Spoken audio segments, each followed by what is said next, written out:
So is this anyone's first Niagara Falls Comic Con? Yeah, wow, nice, nice. Applaud if you're liking it so far. Yeah, good.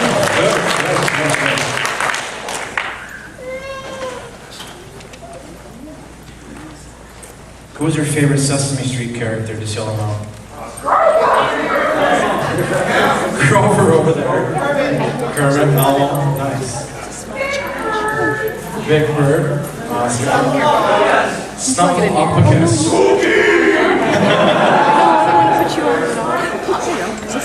All right, folks, we are ready to start.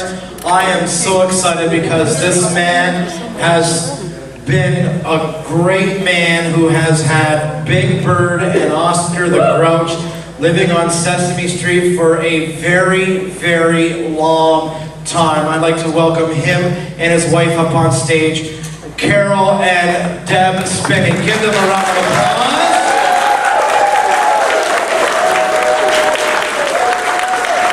We are so excited to have them here in Niagara Falls. And I understand it's their anniversary today, too. So we're going to sing. Ready? 1, 2, 3. Happy anniversary, happy anniversary, happy anniversary, happy anniversary. There we go.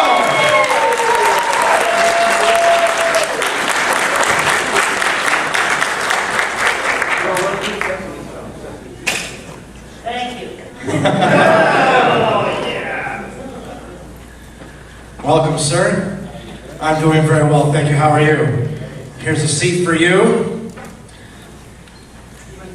You can sit right here next to your husband. You can be a rose between two thorns.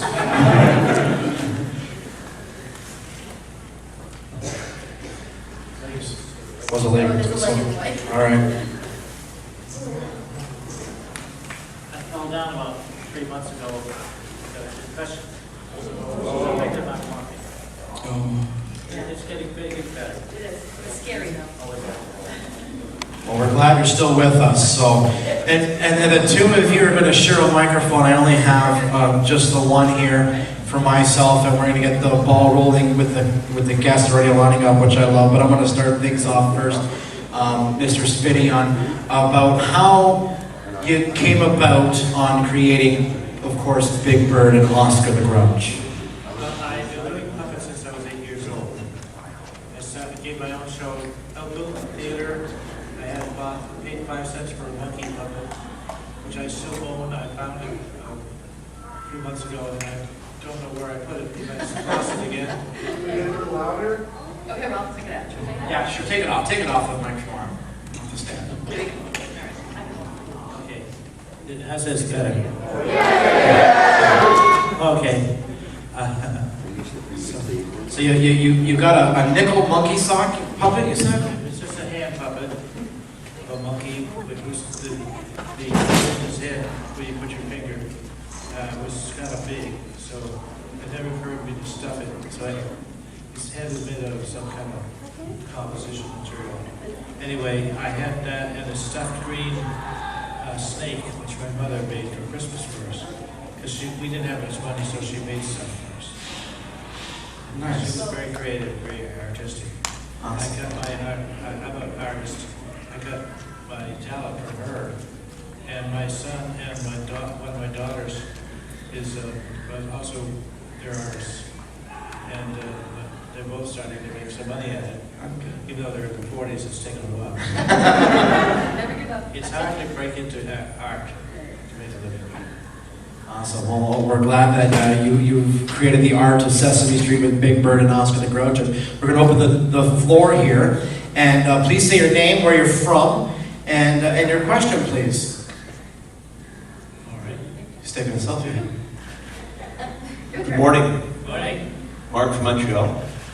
Happy anniversary, first of all. Thank you. 43 years. Wow. In the honeymoon capital of the world. When we found we were coming here on our anniversary. Yeah, there you go. Nice. Because we didn't have here the first anniversary. We've been here since we made Follow That Bird, which was in 1984, and it was in Toronto. So we went over to the falls then, but that was the last time we were here, so. 2 years ago. Yeah. Nice. Yeah, Mark, what's The question is it really true that Ernie and Bert is a couple? No, it's not true. A minister, I think he was hoping it was true. But he said, well, they live together, so they must be a couple. But actually, they're undetermined age because Bert often saying, Ernie, you haven't put your toys away. And but on the other hand, Bert has a identical twin who is a traveling salesman. Right. And he goes, That's how it was. Bart, the traveling salesman. And his favorite song is Rubber Ducky. Certainly, yeah. Okay, thank you. Happy anniversary, by the way, again. Thank you, Mark. All right, next, please. Natalie from Cambridge, Ontario. What was the inspiration for the voices for Big Bird and Oscar? well, Jim, when he saw me doing my own show, and I belong to the Puppeteers of America, which if somebody wants to break into puppetry, I do advise them to become a member of the Puppeteers of America, and you can find them on the internet, Puppeteers of America. And that's what I belong to. I don't think I'd be here if I hadn't joined them, because they had opened the doors for you. Where he got discovered. So Jim Henson said he liked what I was trying to do, because everything went wrong with my show. I thought it was a disaster, and now and I knew he was in the audience. I was always hoping I'd get a job with him. See, it was the ultimate puppet show as far as I'm concerned. Yeah. Puppets. And The voice was very different in the beginning. so, For Big Bird. yes, as he built, had the built around me, I started asking, Jim, what am I going to play it like? What's he like? Is it a parrot? Or is it talks like? And so he said, well, I picture him like Mortimer Snurd. Those who are old enough remember Mortimer Snurd. Or even, he said Disney's pal Goofy. Yeah, and that he's kind of a big, goofy guy. He told me he'd always wanted to build a goofy, silly bird. But so I played him that way initially. Like, oh, here I am, a big bird. And, so but as we were doing the show, I realized that wasn't anything very useful to our show. Why we're trying to teach children stuff. And so one day a script came along that Big Bird wanted to go to a child he saw little kids going into a daycare center, and he said, why can't I go? He made a big foot stomping tantrum, and I said, I think if I played him not like he's a 38-year-old helpless stupid bird, I think it might be better if I play him like as a child, just learning to read. And so I said, he's 4.5. And he couldn't read. It didn't know the alphabet or anything initially. That's when they wrote the song Abkadefki Jekyll and Hyde Stewardess. Which Big Bird couldn't say. Wow, what a remarkable word! Abkadefki Jekyll and Hyde Stewardess. It's the most remarkable word I've ever seen. It's nice that all the songs, initially we sang lots of songs like Octopus Garden and Beatles, something like that. But then they started hiring writers that could write music. And we had a great music director, Joe Raposo. And we started making our own music. And it was Tell about Oscar's voice as well. Oscar, I never played a voice, but I had a kind of a light college boy kind of voice. And I didn't know what I was going to use for a voice for Oscar. And I could do an imitation of Jim Henson's rough characters like, I'm a muppet, you know. And But so I got in the cab for the final audition of what I was going to do. And that taxi driver, who was from the Bronx, said, "Wait, go back." That freaking Lindsay, the governor, I know he was the mayor. He's ruining this city, there's trash everywhere. He said, so I liked his voice. I said, we're too back. And I said, that'll be the voice. So I was going to see Jim Henson, the very next person I could see. And there he was with the puppet builder. And the first Oscar was awful. I couldn't get my hand in it properly. It wasn't made very well. And they made the trash can so awkward that I had to use my left hand, but it was a right-hand glove inside. So his mouth was all crooked. So Jim went up to the can. yeah, so I said, how should we do this? I said, well, I'll get it ready best I can in the trash can. But I found it was so awkward I couldn't get it in properly. But I said, go over and knock on the trash can and Oscar will come up. So he bangs on the top, clang, clang. And Oscar pops up and says, who are you? I said, I'm Jim Henson. And, what do you want? I want to hear what you can do. What's your voice? Well, here it is. Whether you like it or not, this is what I'm going to do. So, Oscar, I got an attitude immediately.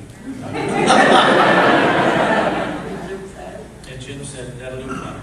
Nice. Thank you. Thank you very much. Next, please. You mentioned how earlier you weren't sure about the characters. Well, why is it that the puppets changed over the years so much? Like, Oscar started off being orange and then green, and then Big Bird, he changed a lot. And Mr. Snuffleupagus started off with these glowing orange eyes. Yeah. Well, initially, Oscar has changed very little other than his color. At the beginning, I did a presentation at Carnegie Hall that year. It was where they had the Emmys, and I gave an Emmy to Burt Bacharach for his music. And he didn't do music for Sesame Street, but he was really good. And so I asked Big Bird. I worked with Dick Cavett. I had no problem with it at that time. There's some real problems with it later on. And he steals lines. So. But I think that Emmy job got you a job in Hollywood. Yeah, because Big Bird was very funny. And I kept calling Mr. Cavett, Mr. Cabbage. And, it went over very well. And the next thing I knew, I got a phone call from the producers of the Flip Wilson show. And it was the first time an African American had a nighttime, primetime TV show. And it was he was very funny. Remember he did, was it? Geraldine. Geraldine. Oh, he was The devil made me do it. That's when they shipped you out, Oscar, I guess. I took him out of the box and he was green. I said, He had been orange the first year, so. well, I said, what happened? He said, well, Jim decided he didn't like it being orange. Because it was when he first started with the job, he said, I'm going to make a purple Grouch. So he's never been purple. He changed his mind a lot back then. So then he said it's green. I like the green. I think he has a better face than he used to have. Yeah. But he was orange. He was evil. Yeah. And of course, Big Bird over the years, as you know, you see the early shows, he's got hardly a feather above his eyeballs. And, he doesn't look like he has room for a brain up there. But now he's very, It's the same puppet, the same head as I started with. It's so hideous looking. I was unhappy the way he looked. And he's pretty now, I think. Yeah. so, But they evolve really, is that? That's but what they did is learn how to use feathers better. I think that's better. Thank you very much for your question. Thank you. We all grew up with you. Thank you. Next, please. Hello, my name is Darren. I'm here from Ottawa, and thank you again, Carol, for singing with me yesterday. I can't thank you enough for that experience. You're very welcome. Thank you. So I can see that Oscar's not with us here today, but I'm hoping maybe you can answer on his behalf. Over the past year in the Muppet world, there's been a lot of relationship drama with Miss Piggy and Kermit, Gonzo and Camilla, Floyd and Janice. I'm just wondering, what is the status of Oscar's relationship with Grungetta? Are they still an item? Are they on hiatus? Or what's, do you know what that's going on? Oscar hasn't seen Grungetta. I think he saw her once in the last 5 years. They're no longer really a couple. They're not really an item anymore, apparently. The relationship was trash. But that's what made it work.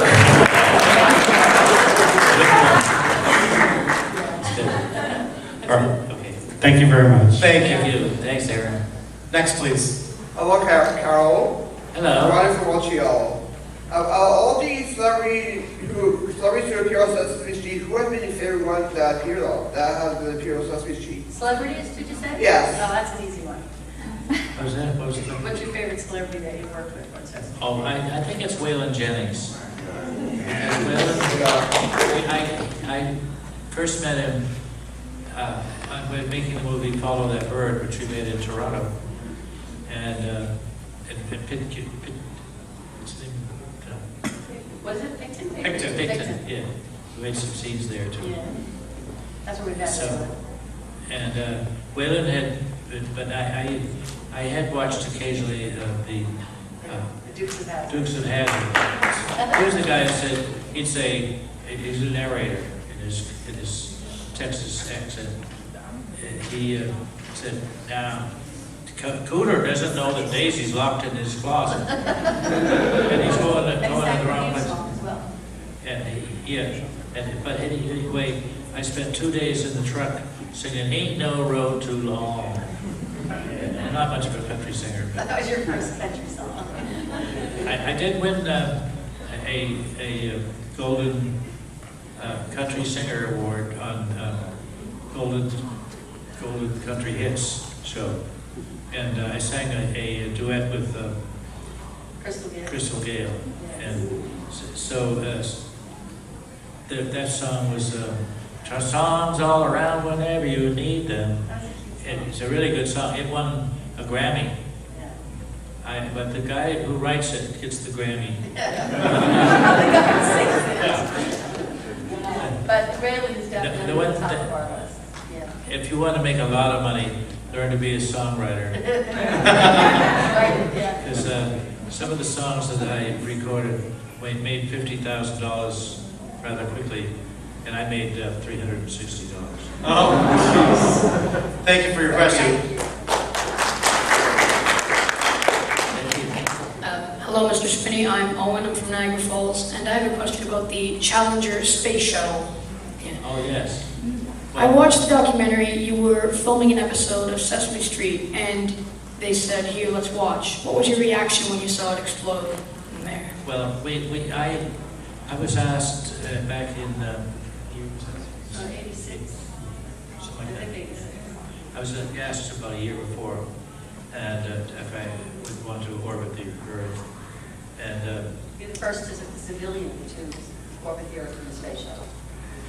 I didn't always was a civilian. I was a sergeant in the Air Force. But anyway, Said yes. I said yes. But then they found out there was no room in the very cramped space shuttle. There's not very much. That thing's big, but there's not a lot of room in it for people. And so there were going to be 5 other people on it with me. And so I couldn't go. Big Bird wouldn't fit. I thought of a way to, I was going to suggest they could put him in the vacuum of the loading area, and because the vacuum wouldn't hurt him unless I was in it. And my eyes would But we pop. also realized too that even if he did fit, if you're in the capsule, you know how you see all the pictures of them floating up there, everything is floating. So Big Bird's feathers would have lifted up and you'd see underneath and into Big Bird. So it wasn't going to work no matter what. Unless they glued all the feathers down. That would be tough. Anyways, of course, it was, you know, a good thing for Carroll that he couldn't fit because that was the challenger.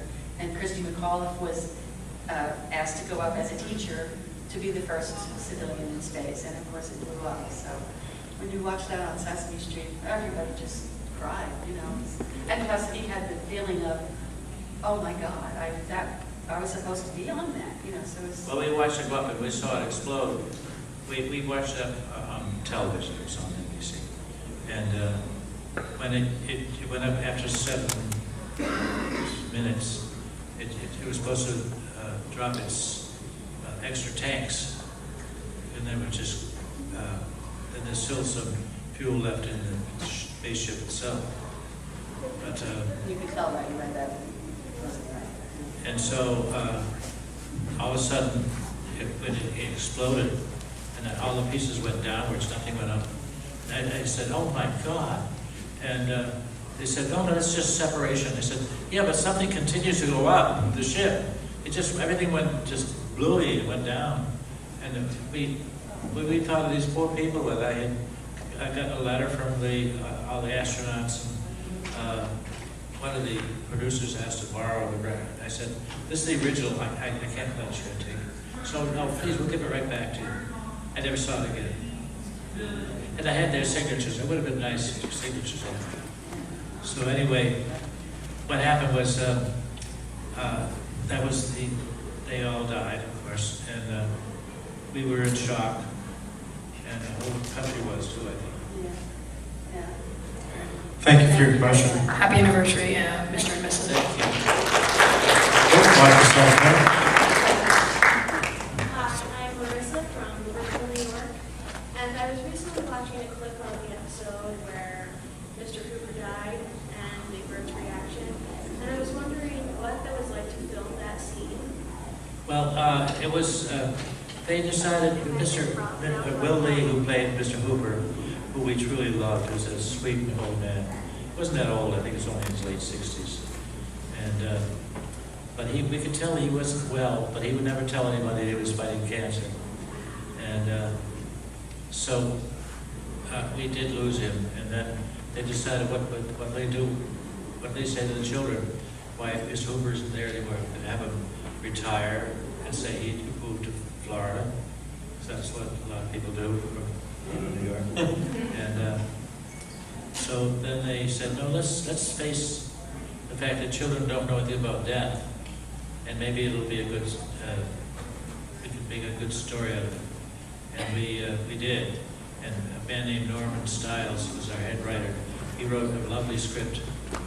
And so when we taped it, there were the 8 humans and Big Bird involved in that story. We didn't use the other puppets very much. Oscar, I presented both. But we didn't use many other puppets on the show regularly. And so we all prepared, we memorized the scripts and went through it. And when Big Bird said, "But it's so sad," Elena Reed, Brooks Person, she played Olivia. She was a photographer, and she left the show shortly after that. Everybody had real tears when they were doing that scene. And they really, but I believe they taped it, twice, right? But you really didn't have to tape it twice because it was perfect the first time through. The first take. Yeah. And we always call it, oh good, one take theater. It's a great tribute to Mr. Cooper. You got away with even referring to him as Mr. Pooper. Thank you very much for your question. Tony from Ottawa, and I was just wondering, you had mentioned the show where Jim had found you before. Did you ever that was also mentioned in the documentary. Have you ever had a chance to actually perform that show in full at any subsequent date, or Perform what show? like the show where Jim found Carroll? The show that Oh, the actual, Carroll. Yeah. your show. I had built a show I'm an animator. I made animation. And I wanted to create a new medium where you could mix animation with puppets who would operate in front of the rear screen projection. And they could be the same characters, but change from animation to live puppet. Well, I gave that show only twice. The first time it went perfectly in Binghamton, New York. And the second time was at the Puppet Festival, which was in Salt Lake City. Already got the job. And so That was the last time you ever performed it. unfortunately, my Ford van caught a fire, and everything all burned up. That sounds like a very quite clever Yeah. setup. So it was the end of it. For any other puppeteers or something, somebody try that. That sounds really cool. All right, thank you so much. Thank you very much for your question. Next, please. Hi, Dan from Brenton. Hello again. Hi. One of the Muppet characters I thought had one of the most interesting designs was Bruno the Trash Man. And I only really ever recall him speaking maybe once in the whole series. Did he ever really get any extended dialogue that maybe I hadn't seen? Bruno. Well, I used to do a lot of live performances with symphony orchestras, and I introduced Oscar to it as well as Big Bird. But we needed a way to get Big Bird out on stage. No, Oscar. Oscar. Yeah. I could walk. Big Bird, I can walk. So I didn't want to walk out and carry him in a bag Yeah, we didn't want the man to be seen.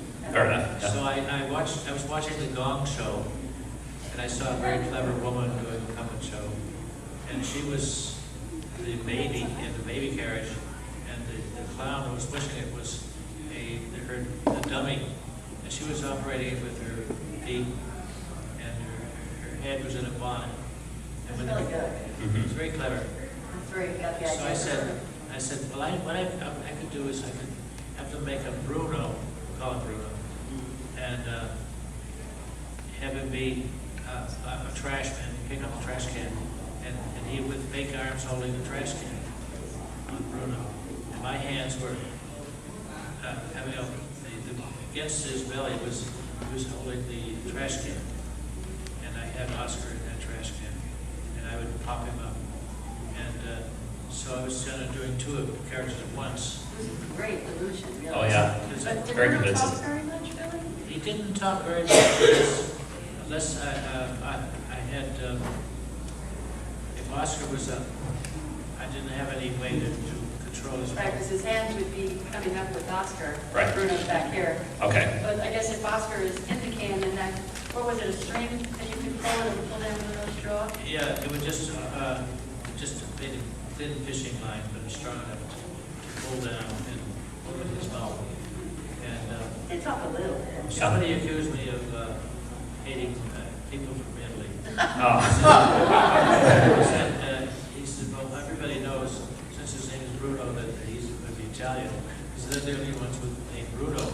I said, ding dong, you're wrong. Yeah. How silly. Bruno is a popular name in both, all the way from Russia to all the Slavic countries. Yep. Romania, Bulgaria, Italy, and it's a very popular name. That was a silly Bruno person. Mars, for instance, Yeah. he's a singer. And unfortunately, Bruno does not exist anymore. He deteriorated. I read that, yes. Yeah. Yeah. It's such a shame. One day I was on set and I said, hey, how come I never get to do Bruno anymore? He's the one Muppet I created. Yeah. And He's gone. he said, well, he doesn't, he disintegrates. It's that type of plastic, it's like foam, rubber, That's a shame. but it turns to powder after a while. Well, he was, Since they kept it in the storeroom, it was over 100 degrees. That's not good. Thank you. yeah, well, during the time that he was there, he was definitely a very faithful helper to us. Yeah. Yeah, he did Thank a you great very job. much for your question. Thank you. Thank you. Next, please. Hi, I'm Sean from London, Ontario. Thank you, first of all, happy anniversary. And thank you for all of the contributions Sesame Street and the characters you provided gave me as in my formative years growing up. I really much appreciate it. Big Bird's naive, optimistic, almost Pollyanna view of the world was very uplifting, and I appreciate him giving sesame seeds and cranberries to the Swedish chef and the Muppet Family Christmas very much. Thank you. My question may be better answered by Deb. I would love to have been a fly on the wall on some of these staff parties that you have as puppeteers and behind the scenes, and I'm very curious what sorts of shenanigans you would get into when not on camera as a whole cast of imaginative, creative, and fun-loving puppeteers. There's a lot of stuff that you wouldn't put on TV that's at the wrap parties. We didn't tell the people, don't come with the kids. The Muppets, these are adult Muppets. And they were very, for instance, they were talking skivvies. Yeah. And bras. They went on a whole array of adult underwear. With mouths, like the fly on them. Very funny. That's one big pack, man. Depends on how big the bra is, right? You're right. There's been some good stuff. There were some wonderful shows, but then in the later years they didn't have the money to do it because they used the real cameras of the show to film it, and everybody get a print. They had a couple of wrap parties, but they didn't really give it out to anybody because they're just afraid it's going to get out there. So, it's fun though. On late night TV. Thank you very much, or YouTube nowadays, yeah. Hello, my name is Gary from Radford. I would like to welcome you to Niagara Falls. Oh, Big Bird, how is it with that costume you get around so easily? It must be very difficult to maneuver. Grover, you're right. My legs are easy here because I am. By the way, I thought you'd like to know, every year in the winter, I get dry skin and I get a rash on my tummy.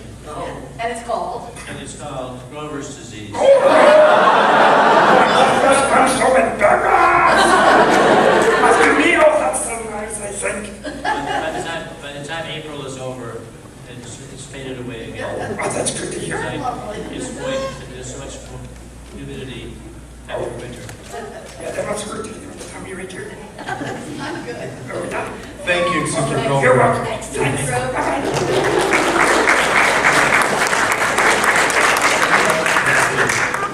Hi, it's me again. Silly question. When you go to restaurants, do you ever use your Big Bird voice or your other voice to the waitress when they greet you? And you talk the whole time? If it's a very friendly waiter or waitress, they start joking around with me because they found out who I am. I've probably used the voice because they get a kick out of it.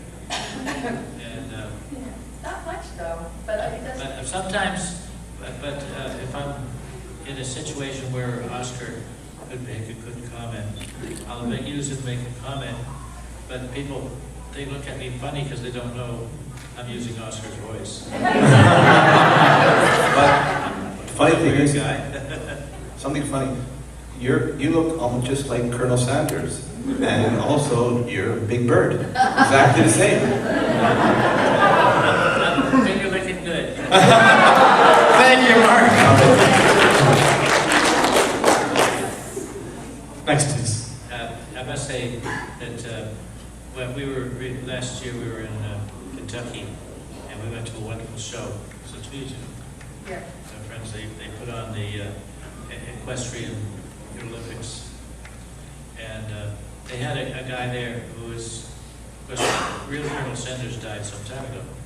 And this guy was exactly like, so much better than anybody's in the commercials lately, which now they have Norm Macdonald going in, but not exclusive. They have a bunch of different people going in. It's as though they're competing to see who could be most like a real Colonel Sanders. Well, they should get in touch with this guy. Big Bird should stay away from Colonel Sanders. I don't think I trust him. I look good fried. All right, next. Hi, Denise from Ajax, Ontario. I think I want to just say thank you Thank you for coming, and thank you on behalf of everyone here. Thank you. And I know you were in Miami not too long ago, so I know traveling a lot and takes a lot on your body, so thank you. And thank you for being Big Bird, because as a child growing up, there was a lot of questions about life that we couldn't really talk to our parents about. And Big Bird asked all the right questions, and we got all the right answers. So thank you so much from the bottom of my heart. And whatever happened to Radar? Radar. He's on one of the beds in our house. Okay, great. Thank you. Thank you very much.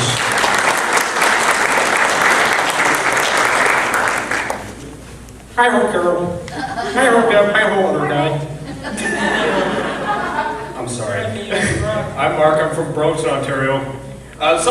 This has been like driving me crazy because I never knew the answer, but I heard that there was a trash can fire in Oscar's trash can and you got caught in it, but no one's ever told that story. I've always wondered like what happened that day. Well, it was the first or second year of the show, and the script called for black smoke to come out of a little tin chimney top of Oscar's trash can.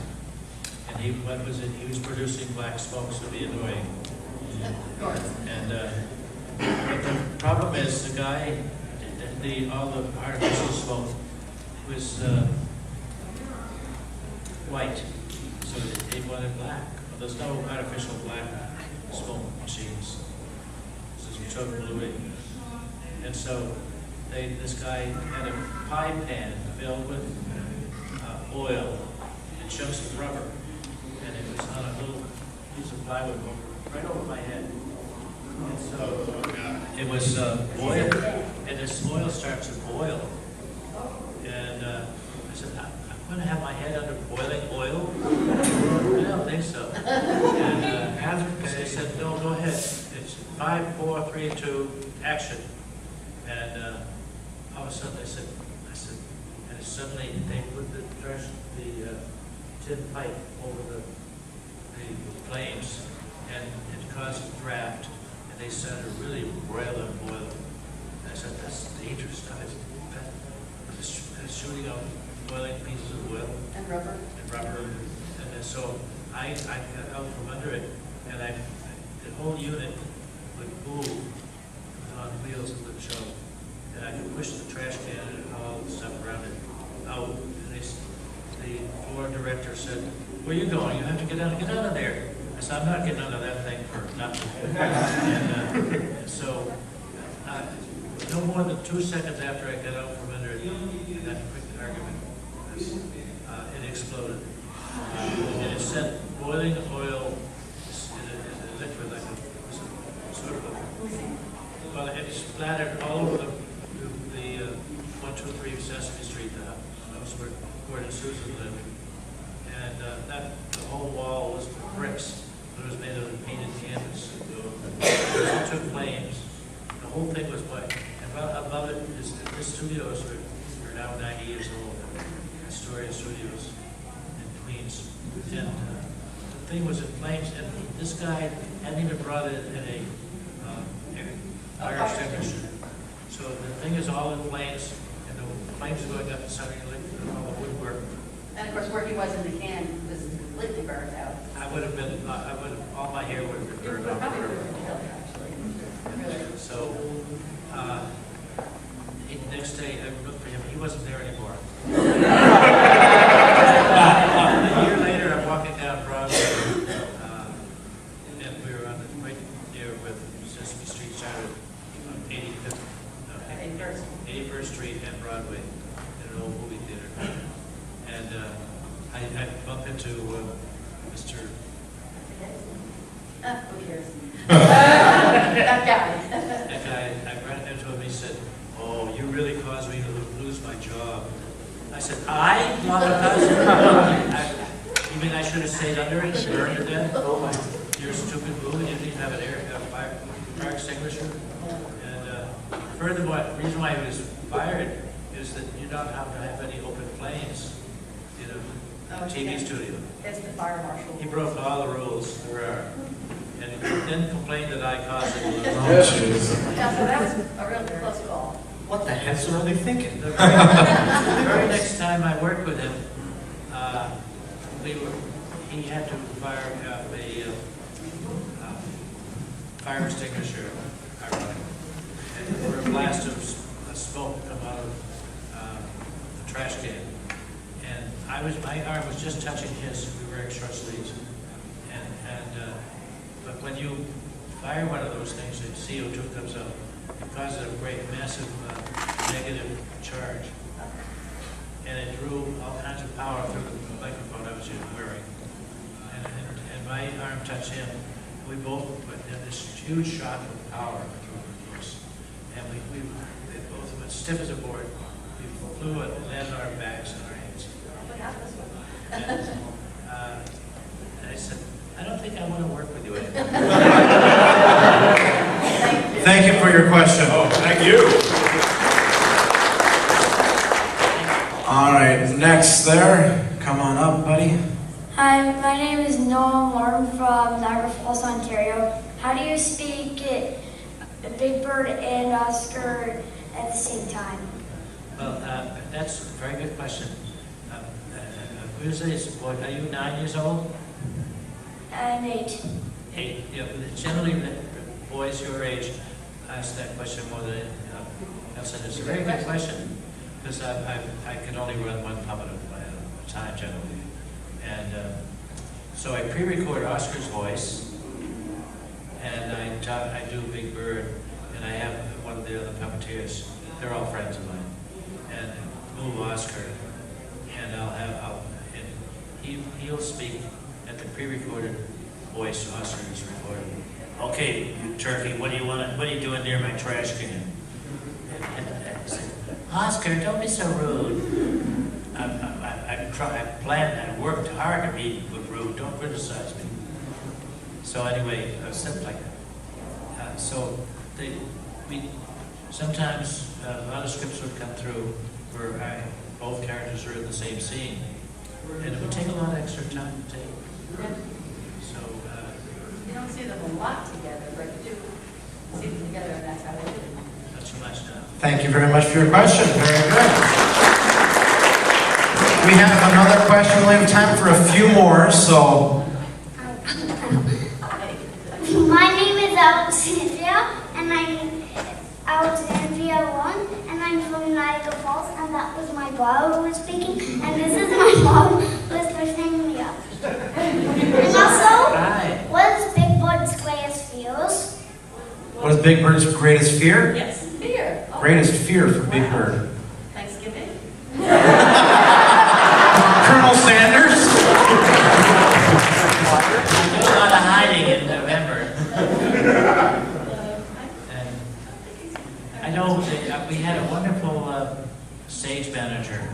He's the guy's on set, and he makes sure that all the props and things are in place before we start, and sets are built. And because we have to change things a lot all the time on the show. So. The biggest fear of Big Bird. Yeah.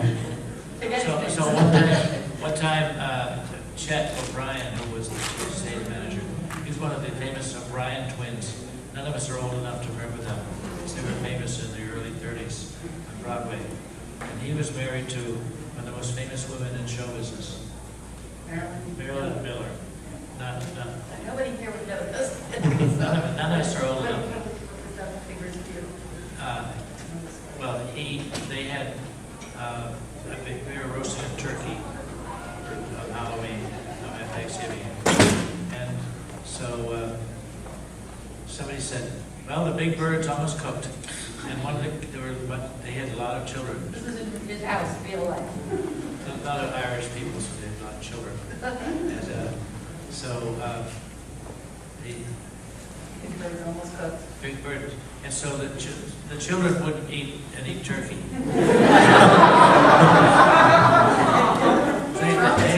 They thought they had cooked Big Bird.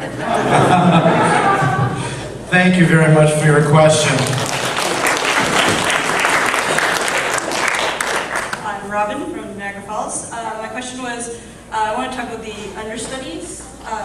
Matt, Vogel and Eric Jacobson. Eric Jacobson recently I saw him do a few performances, and he's flawless. And I was I could barely tell the difference. And I was wondering, have you had a big hand in talking to him, studying, and then Yes, well, Eric, for years, he didn't do any major characters, so he never had a character. This is like the end of the Muppets in the background. Yeah. And so if they did something like Fat Blue would go into Mr. Hoover's store, sit down and order a cup of coffee or something. And now he does all of Frank Oz's characters, except for Frank Oz, when Jim Henson died 27 years ago, Frank Oz lost heart with it because he was great, very close to Jim, and how we all were. He was such a sweet man. You'd like to have met him. It was really great. And we never thought anybody could do Frank's characters because he has such a unique voice. Even though you can always tell it's Frank, you know, but still they're really hard characters to do. And Eric is unbelievable. Yeah. But the story about I guess everybody probably knows that Matt, for years now, has been in the wings, so to speak, waiting, helping Carroll out with Big Bird. And Carroll handpicked Matt out of a bunch of people who tried out. And we absolutely adore Matt. He's the best. Vogel, whose last name is Bird in German. So Matt's just, we adore him. But up until recently, we didn't have anybody who could stand in for Carroll with Oscar. So about a year ago, Sesame Street, we decided, it's time we need to do this. They sent us tapes of 8 performers who were trying out to be the understudy for Oscar. And they didn't tell us who they were. Of course, they were all the guys from Sesame Street. And Carroll got a tape, I got a tape. I think about 8 different people, different producers and directors. They all got the tapes on their own, and we all listened on our own, and we had to write who we thought was closest to Oscar. We knew they'd be a good puppeteer because they were Muppeteers with Sesame Street. And we all picked the same person, and that was Eric. And so he's phenomenal. And Carroll has done I wouldn't call it a workshop, but we spent quite a few hours with Eric personally, giving him all the hints and the thises and that's about how you do Oscar. And of course, Eric he's flawless with voices. And he's been studying it really, really hard, because when you first got it, he sounded a lot like him. Now he sounds exactly like him, so he works real hard at it. So we're real proud of him. It's like our children now. Thank you. Thank you very much. We have time for one more question. We're very sorry. Carol and Deb are going to be at the booth, at the location all day. You can get pictures and autographs there and ask your questions, sir, if you have any more questions. And there'll also be photo ops throughout the day as well. So please have that checked out. But our last question for today. Hello, Carol. Nice to meet you. Welcome to Niagara. My name is Ray. I'm from London. I have many, many wonderful memories of growing up watching Sesame Street. And I was just wondering, do you have any stories about the trips that the gang took to Hawaii and Mexico? Well, New Mexico. New Mexico, sorry. We haven't. I don't think I've ever had Big Bird in Mexico. It was in New Mexico. What they went to? New Mexico, yeah. And Hawaii was fun. We got to be 2 weeks in Hawaii.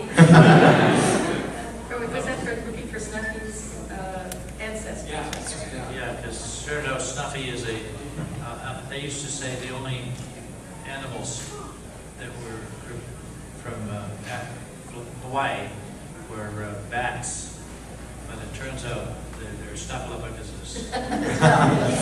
Yeah, those are fun. Always fun. All right, well, thank you very much. Let's give a big, huge round of applause to Carroll and Deb Spinney. We're going to be on there again at the station. Thank you very much, guys.